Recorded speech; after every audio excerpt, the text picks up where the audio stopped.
Hey guys, Jeff at Hubie's Garage, and we're going to go ahead and jump on the fuel line on the Bel Air two-door sedan. It's got some inherent problems that developed while back when we were racing the car, and we're going to go through and fix a lot of those problems. I was looking at the fuel line, and the fuel line is really a mess on the car, so I was checking out stainless steel fuel lines, and then I remembered something.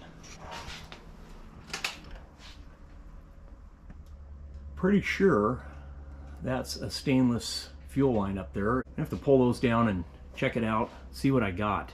I know they're not going to have parts numbers on them, but I should be able to match them up. I got the stainless steel fuel line, and I'll have to figure out what this works with. All right, guys, so under the car, the Bel Air, and yeah, I'm going to change everything in the fuel system here. We're going to start with the fuel sender. Originally, this was a 6-cylinder 235 Bel Air two-door sedan, and the 6 cylinders came with a 5/16 inch sender and a 5/16 inch fuel line.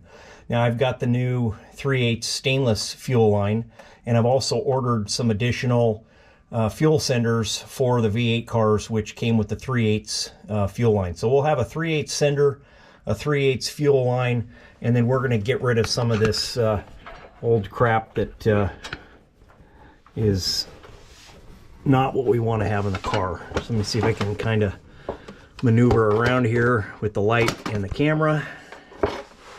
Well, I'm not young anymore. I can't get under this car like I used to as a kid. Okay, so as we made that 90-degree turn and went up even with the frame rails, you'd also see that this was a single exhaust, because the dual exhaust, I believe, had the fuel line on the outside of the frame rails. This one, again, is a 5/16 that's inside the frame rail. We come up here to where the fuel line was cut. Now, this is back in our drag racing days, and started racing this car when I was about 18, and we ended up cutting the fuel line here. And you can see it right here. You see the old wires, and you can see the old mount for the Holley blue fuel pump that we had here.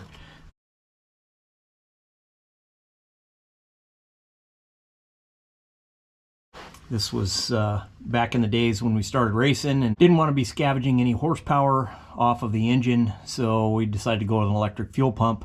And part of the issues that we ran into later is, as I was trying to drive the car on the street, I took it on some 2-hour drives, went to Palm Springs, took it out on some dates, did a bunch of stuff besides just drag racing with the car. And, it just got to the point where you'd blow a fuse or something would happen. The impellers would stop turning, just lots of different things that would happen with the pump.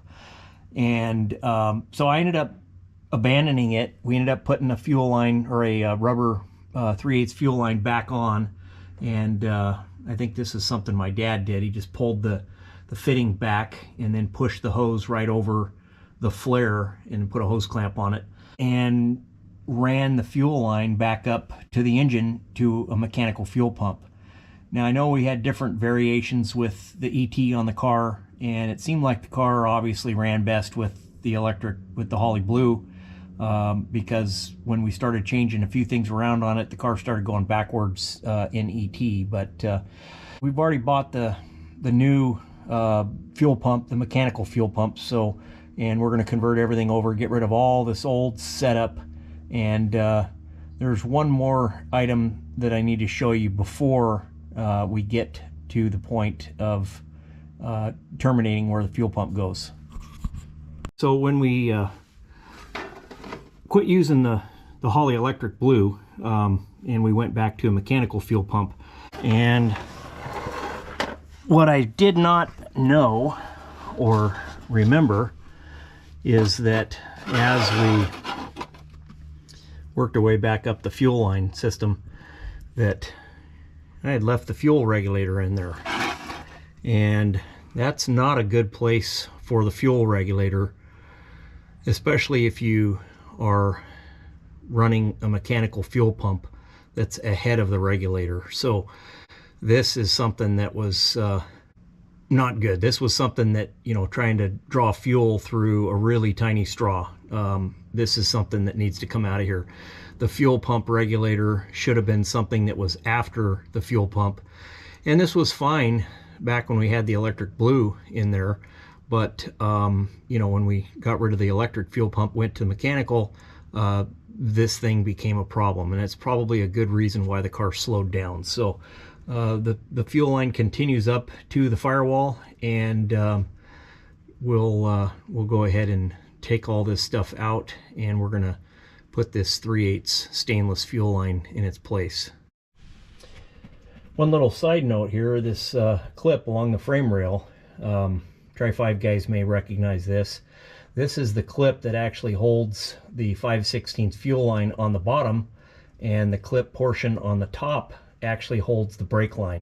These run along the frame rail. There's 3 or 4 of these clips on here. We obviously just left this on when we converted to the different fuel line, but we'll see what we're going to do. I think I have some new clamps, some new stainless steel clamps that are going to work much better in this case. All right, well, the fuel line is out, or I should say the remains of the fuel line. So this was the original piece that came out of the, came off the fuel tank, went to here to the fuel shutoff. This was the line to replace where the fuel pump was. Then it went to this line here, and it went up into the fuel regulator. And then we had this line that went up to the firewall. So yeah, what a pain in the butt. This had been in there for 30 years. I think Howie and myself put everything together in there.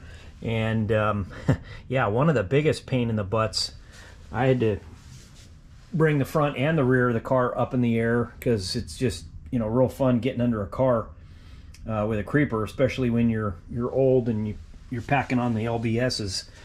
And boy, yeah, I sure do miss, well, I have had this up on a rack before, and I do miss having access to a rack. Hopefully when we eventually build a shop, we'll have a 2-post rack in there. But hardware wise, you know, back in the day, you're not really thinking about stuff like this. I don't know where, well, anyway, I guess when you're in a real hurry and you're trying to get the car ready for the drags, you just dump the coffee can over and find any machine screw that you can. And it just, you know, 30 years ago, you weren't thinking about taking this part off, or taking this screw off. But yeah, who in their right mind would have used a round head machine screw with different sized washers to get clearance for this? This was a pain in the butt to get off. First thing you're going to do, obviously, with a slot head is you're going to strip the slot head out. Then you're going to try to put vice grips on it, but being that the washers are different sizes, the vice grips are going to pop right off. So I ended up having to jack the car up a little higher, get under there a little bit better, was able to articulate it a little bit better, and finally got these things off, because they were, you know, they were at an angle on the regulator mount. So yeah, it was a pain. I even tried to put a screwdriver in there sideways to turn the head sideways, and it was just right up against the frame, and there was no way to get the screwdriver in there. So anyway, just glad it's over. What a pain in the butt. So yeah, we're going to go ahead and switch over, and we're going to go to the 3/8 stainless fuel line, and that'll be next. Okay, so on the 3/8 stainless fuel line, you could see this is the piece that came off of the sending unit right here. This is the end that came off the sending unit.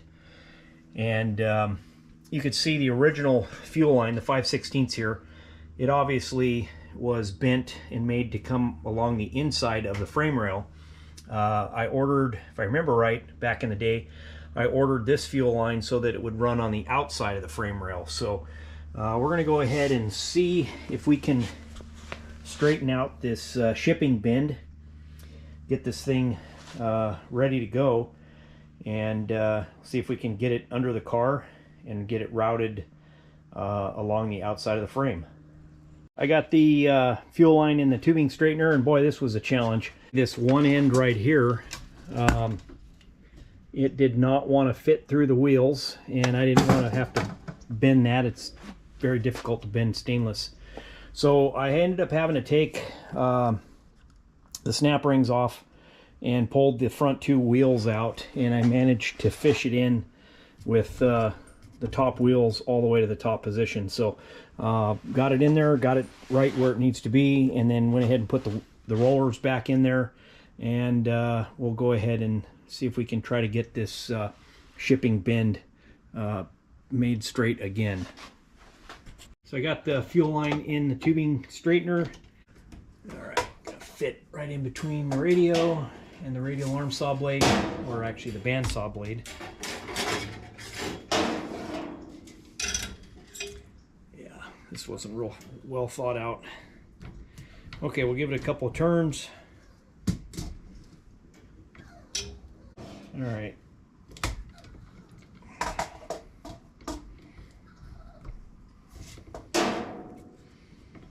Just kind of rock this thing back and forth a little bit. Give it a couple turns.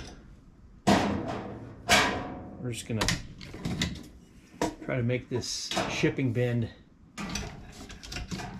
a little straighter.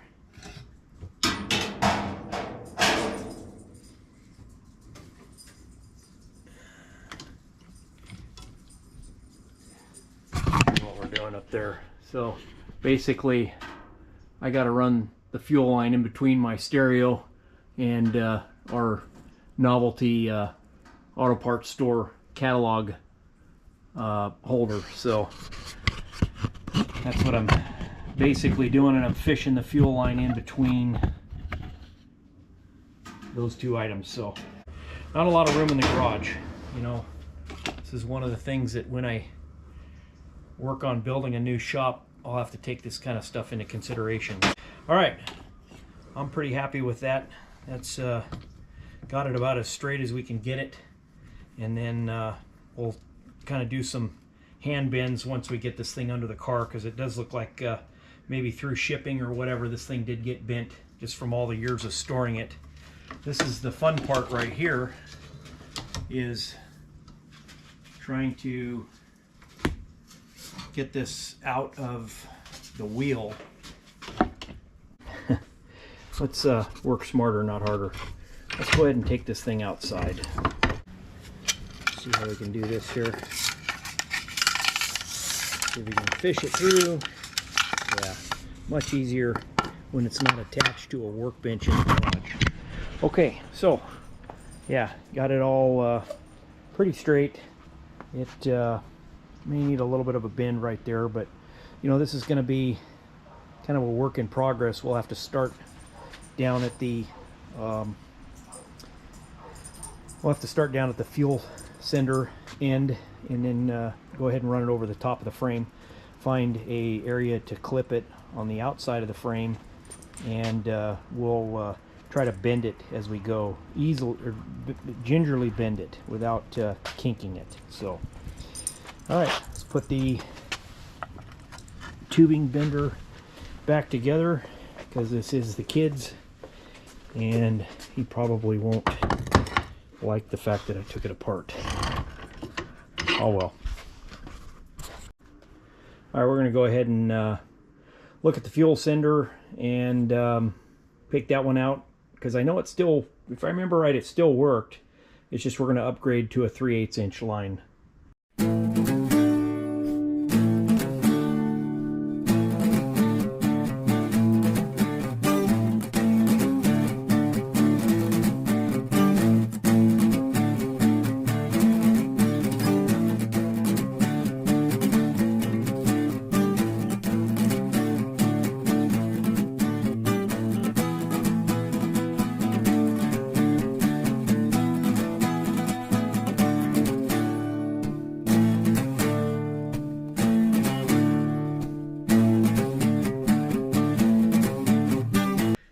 All right, so we're going to go ahead and test the fuel gauge on the Bel Air, and you can see the needle is on E, what we'll go ahead and do is we'll turn the ignition on, which it should go over to full.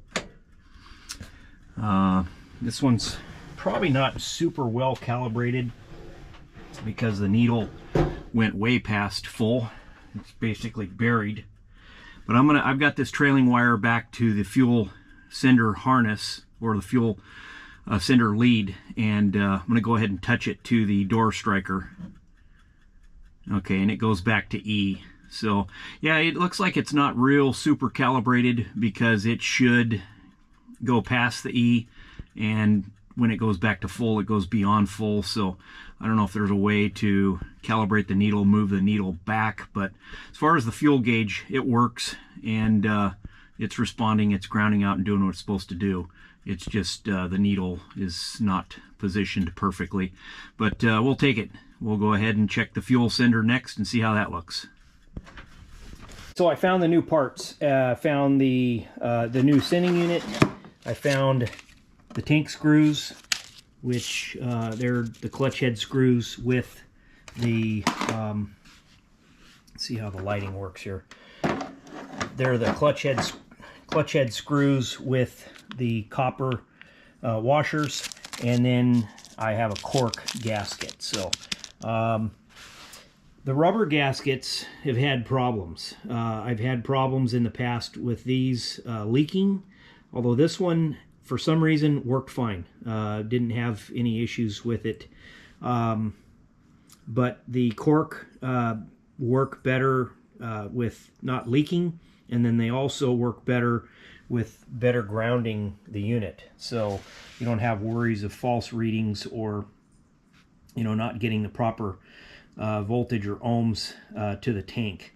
So you just want to make sure that the sending unit is properly ground. So I went ahead and ordered 3 sets of screws, 3 of the gaskets, and then I ended up getting 2 of the 3/8 dual 4-barrel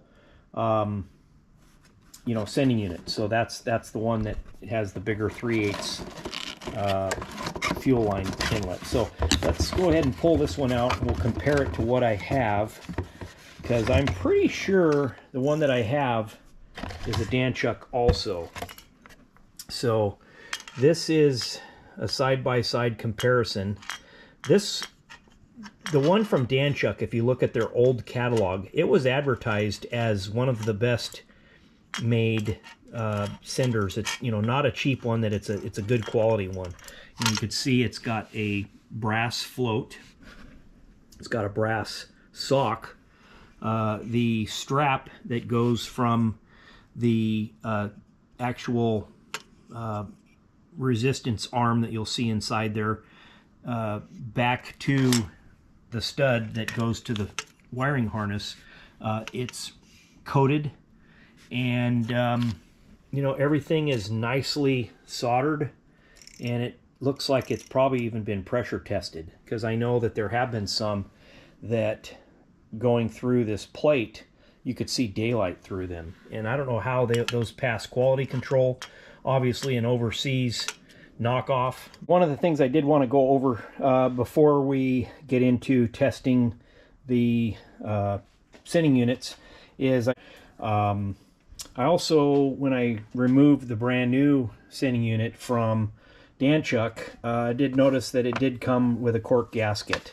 Another item that you definitely would want to get is a new O-ring for the filler neck. I ended up buying a few of those too.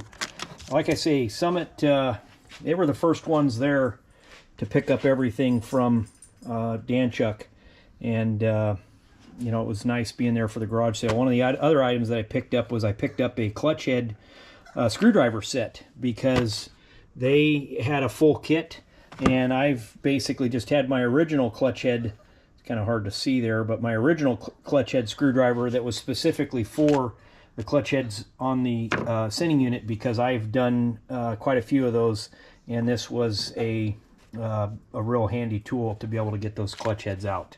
So, all right, let's get into testing these sending units and see how they look. I've got my little tester out. I'm going to go ahead and turn the tester on. I'm going to set it to the lowest ohm setting. Set it down there to 200 ohms. I've got the ground. It's actually pinched underneath the reader, and I've got the positive hooked into the pin lug. And what we're going to see is we're going to see our lowest settings when the float is down or in the empty position. Now, as we start working our way up, the numbers will start getting bigger, and or supposed to get bigger. Whoops. So you can see as we're starting to work our way up to full, the number of ohms, or the resistance, I guess, gets greater. So looks like this one, which is the old one, this is the 5/16, looks like this one is working great. So you could see the difference here, the 5/16 versus the 3/8, and there's definitely a size difference in the fuel line. So let's go ahead and test the new 3/8 sender, because we don't want to put this thing in the tank and then find out that the sender did not work. So got it on the meter, and kind of reading this upside down, but it looks like it's slowly going up as the fuel tank sender goes into the full position. So looks like it's working pretty good. I did look at the contacts inside this unit, and it actually has a striker that no matter what position this is, if it's right or floating left, it pretty much reads, it always reads. So this isn't too bad. So it looks like we've got a good sender. This is a stainless steel unit. Again, it's also the strap is coated. It's got a brass float. It's got a fairly quality sock that actually doesn't even want to move, but you can see the stainless sign there on it, and yeah, it looks pretty quality. Good solders. So we got the fuel gauge and the sending unit figured out. Now we need to look at the condition of the fuel tank. I could have taken the tank out, probably should have, but I just assume leave it in there. I got this new toy, and so we're going to go ahead and check out the camera, or use the camera to check out the tank, see if we could find the sock, and see if there's any rust in the bottom of the tank.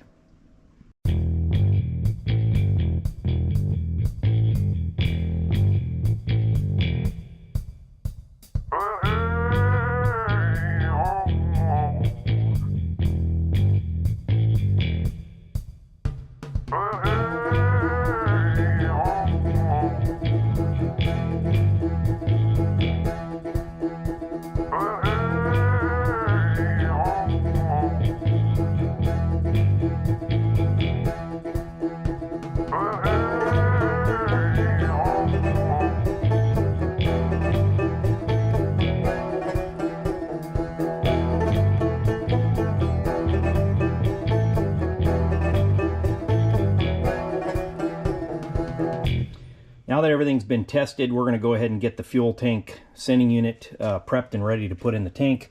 We're going to use the cork gasket because it's a much better gasket. The rubber gaskets that you may have seen for these Tri-5 senders has not... Sorry, I apologize, I'm all over the place here, but I'm trying to hold the camera and do something with it. Takes two hands. So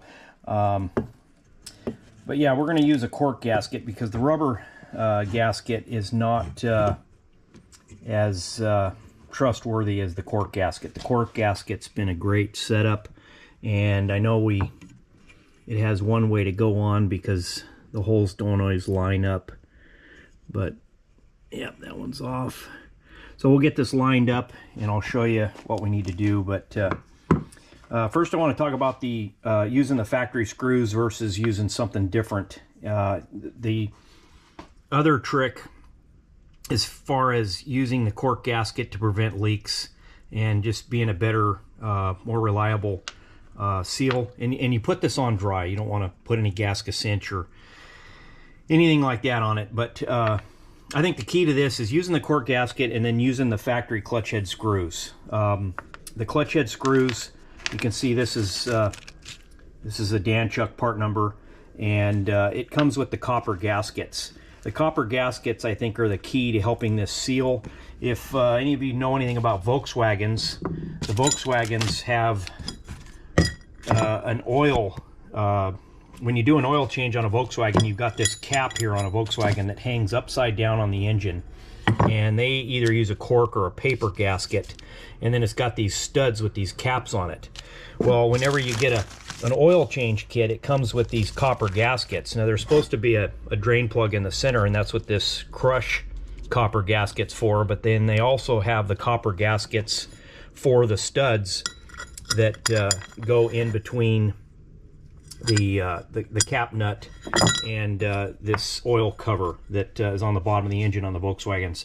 I actually had a coworker who taught his daughter how to do an oil change on her Volkswagen, and she ended up putting the cap back on, and she put the caps back on, but she forgot to put the copper gaskets, and she drove the car for about 50 miles, and I guess all the oil leaked out of it, and she fried the motor. So you could see, you know, Volkswagen has great success with something like this that hangs upside down. You know, this is, again, why copper gaskets, I think, are successful in getting your fuel tank sending unit to seal up properly. So, and the clutch head, obviously it takes a special clutch head screwdriver. I don't know if you could see that. It's basically like a figure 8, and get the appropriate clutch head screwdriver, and you're ready to put it in. So let me show you what we need to do to get this thing prepped. We've obviously got the gasket on first, and then I'll show you what we do with the screws. That'll be a big help.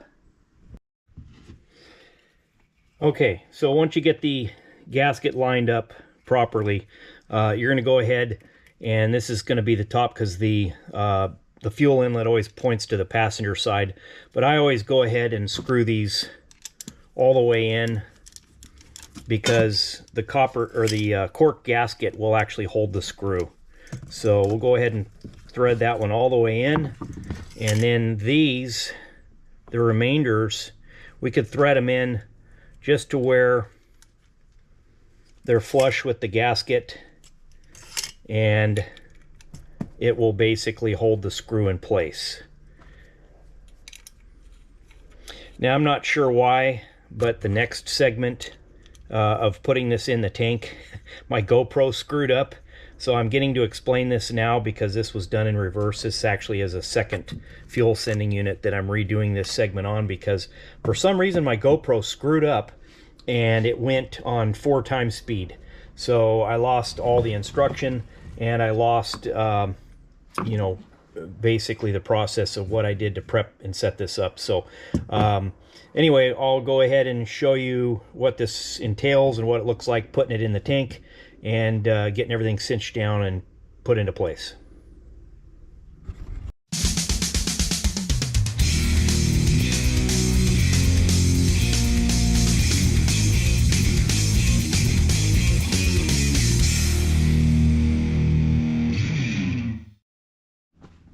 Okay, so on the 3/8 stainless fuel line, you could see this is the piece that came off of the sending unit right here. This is the end that came off the sending unit. And you could see the original fuel line, the 5/16 here. It obviously was bent and made to come along the inside of the frame rail. I ordered, if I remember right, back in the day, I ordered this fuel line so that it would run on the outside of the frame rail.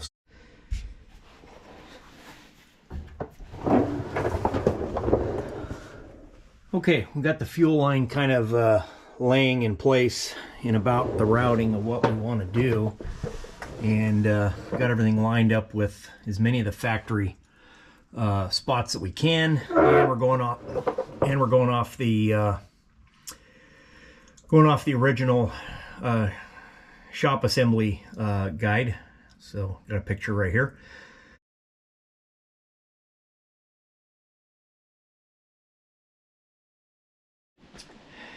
All right, well, more progress on the fuel line today.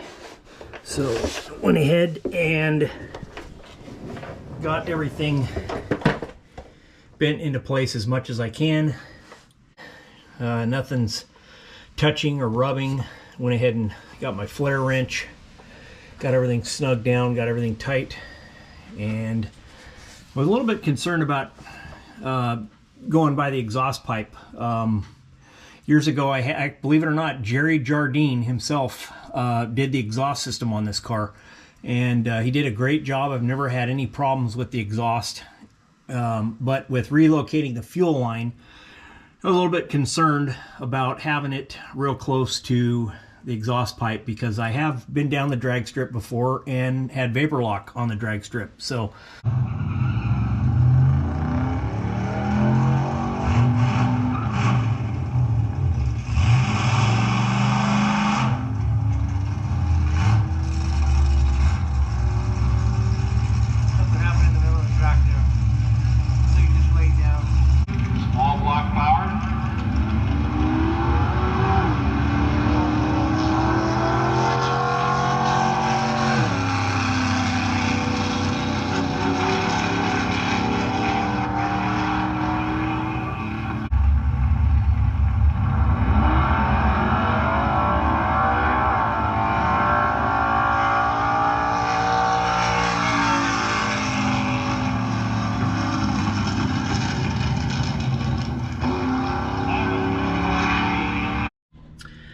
So anyway, you could see vapor lock, heat and fuel lines don't mix well, and the vapor lock causes real problems.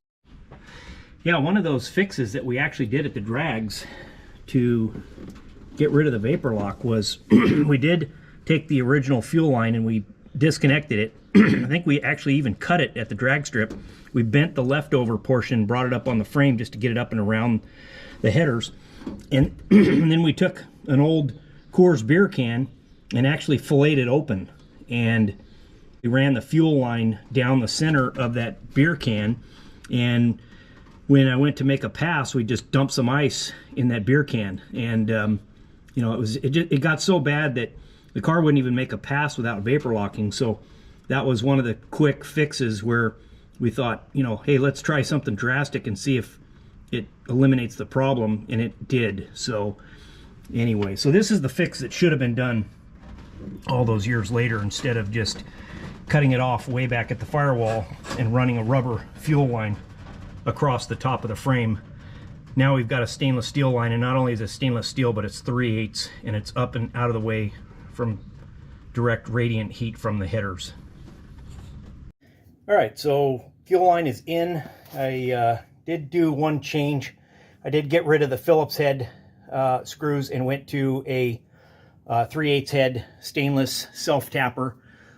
Tried to use the same hole to put the battery cable and the fuel line in together. This one, for some reason, just didn't work out that way, but did have to come around the front leaf spring mount, so it kicked out a little bit. I wasn't real happy with that, but it gave an opportunity for the battery cable to go under the fuel line without getting wrapped up in it or pinched by it. I went ahead and did another, basically like a tandem clamp here with the stainless, rubber-coated stainless clamp on the top, and then I have an anodized blue one. These were the original anodized blue ones that I used years ago for the battery cables. But kept everything parallel. I went ahead and routed the fuel line on top of the frame and got it kind of directed underneath the A-arm hardware, and then we'll have the fuel pump right here. We'll go ahead and tie in the flexible line, the rubber hosed line that goes from the fuel pump back to the fuel line, and we'll have that. And the reason they have those non-hard lines or the flexible lines is because of the engine flex, especially with the original stock motor mount system. The engine torques and moves around in the saddle quite a bit. So instead of having a hard line fuel line, that's where they have the rubber fuel line, so that it allows some flexibility between the frame and the engine. So Well guys, that's all I got for this one on the fuel line for the Bel Air, and we're going to get back on the brake lines and see if we can make some progress with that. And then once that's done, we'll finish up under the hood, and hopefully we'll be driving the car real soon. If you guys wouldn't mind, I'd appreciate it if you could leave a comment, drop a like, hey, even give me a subscribe. That'd be great. I sure would appreciate it. If you like the Tri-5 stuff, we're going to keep going with it, and we'll come back and have plenty more for you. Thanks a lot. Take care, guys. Happy Easter.